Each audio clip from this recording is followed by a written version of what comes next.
maraming mga netizens ang nag-react sa inihayag ng ilang mga entertainment insiders tungkol sa naging payag ng TVJ Productions sa tunay na dahilan ng pagkawala ng nag-iisang anak na dalaga ni Aga at Charlene Gonzales Mulak sa Itbulaga kumakailan lamang. Tila walang malinaw na direksyon ang mga hakaka na kumakalat sa buong social media community ng mga showbiz fanatics, lalong-lalo na sa mataghanga ng host-actress ng Itbulaga. Matatandaang nung unang linggo ng buwan ng Abril ng taong ito nang nagulat ang buong showbiz industry at ang loyal viewers ng Itbulaga matapos biglang umalis si Atasha Mulak bilang isa sa mga bagong host ng noontime show. Sa unang tingin, mukhang simpleng personal na desisyon lamang ito, ngunit sa kanyang eksklusibong payag, isang mas malalim at hindi inaasahang dahilan ang ibinunyag ni Atasha na nagpaiyak sa ilan at nagpatanong sa marami. Ano nga ba talaga ang nangyari sa likod ng kamera?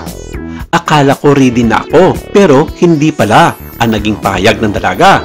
Sa isang candid interview, inamin ni Atasha na bagamat isang karangalan ang mapabilang sa Itbulaga, hindi naging madali para sa kanya ang pressure, expectations, at silent battles na dala ng pagiging public figure.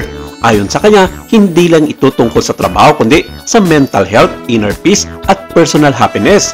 Inihayag kasi noon ng ilang mga entertainment insiders na mas pinili na Atasha na ipagpatuloy na lamang ang kanyang karera sa pag-acting at talikuran ang kanyang hosting stint na nagbigay sa kanya ng ilang mga karanasan bilang parte ng isang makasaysayang noontime show sa bansa. Kinunikta naman ito ng mga netizens dahilan para hindi na rin siya mag-renew ng kanyang bagong kontrata sa TVJ na siyang may hawak ng kasalukuyang franchise ng Itbulaga na nagtapos na noon March 13.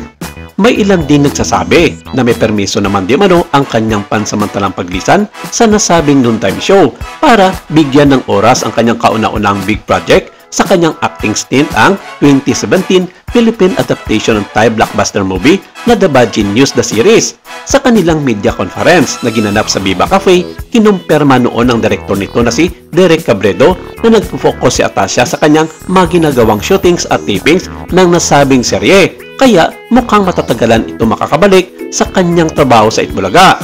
Pero hindi naniniwala ang karamihan sa mga fans ng Itbulaga at sinabi lamang ito na tuluyan na ngang sinipa na nabarkad si Atasha dahil wala man lang public announcement na ginawa ang pamunuan ng TVJ tungkol sa estado ng dalaga. Ilang buwan na mula na mawala ito sa harap ng kamera.